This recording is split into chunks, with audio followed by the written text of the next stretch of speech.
Good morning. Just another quick review of the Charity Commission's report into the Watchtower Society of Britain. Now, the Watchtower Society's governing body in the States has the viewpoint that when they die, they are going to rule the world, so they might as well rule the world now. And this attitude comes out in much of their literature. However, this is not the attitude that Jesus Christ had. Jesus Christ is going to be our King. He is going to rule the world. But when he came to earth, he didn't decide he was going to rule the world straight away.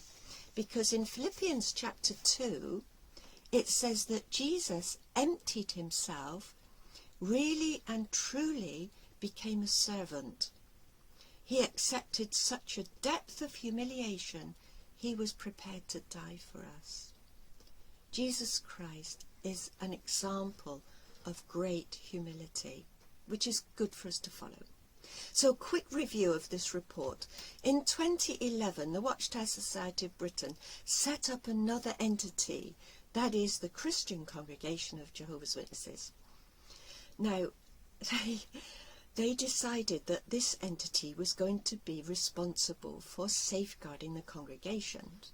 But the problem was that the Watchtower Society didn't inform the Charity Commission of this new entity. Worse than that, they didn't even inform their congregation elders. So it says on page 13, this lack of clarity has on at least one occasion created confusion for the elders at congregation charities, may have given rise to potential risks to their beneficiaries. Now, eventually then, the Watchtower Society produced a document in the May Watchtower of 2019, I beg your pardon, and we might just have a quick look at it. You can form your own opinion as to this article. In these paragraphs, Watchtower claims this: Christians are to be in subjection to the superior authorities. We prove our subjection by showing due respect for the laws of the land. In paragraph 10, the elders are primarily concerned with maintaining the sanctity of God's name. So if the Watchtower Society is to obey the governments, why then are there comments such as this in the Charity Commission's report? Page 15. The Commission expects the full and frank disclosure and cooperation of trustees of charities, particularly where charities are subject to a statutory inquiry. On the next page it says this: the charities' responses to the Commission have not been as straightforward and as transparent as they should have been. This repeated failure of the charities' responses to facilitate the inquiry's understanding led to delays. Watchtower. This is not obeying the government, this is obeying the Watchtower Society's governing body in the States.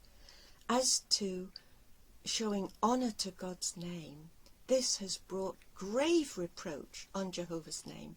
Can you imagine what any official at the Charity Commission would be thinking of Jehovah's name when they've had so many difficulties in dealing with this charity? They've had to put up with lawsuits and delays and confusion. This is not from our God, Jehovah God.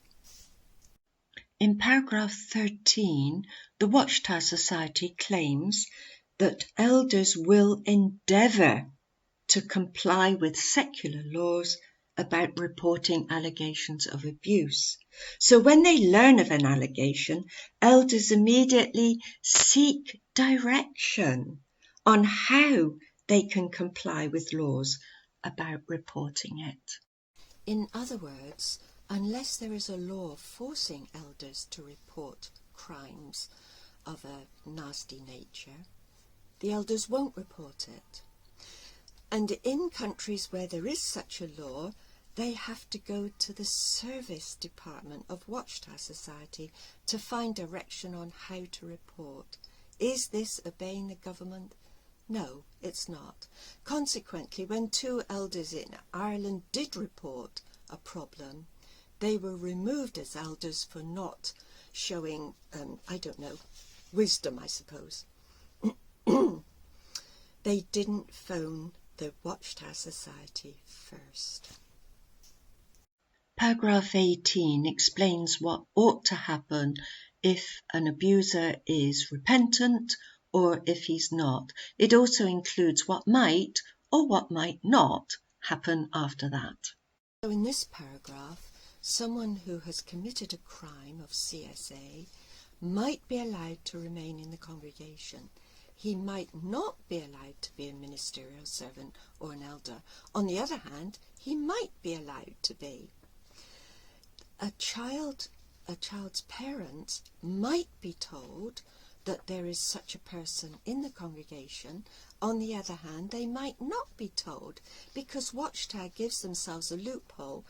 In other words, they're trying to protect the privacy of someone who has been a victim of such a crime. Watchtower, I despair of your actions. I really feel that you are putting God's name in grave disrepute on this matter. So, my apologies to everyone who wishes to have some sort of encouragement from the scriptures. I would like Watchtower to mend their ways. It's highly unlikely that they will do so. Humble yourselves before God. Recognise your position as being under the example of Jesus Christ. Thanks for watching, and do take care.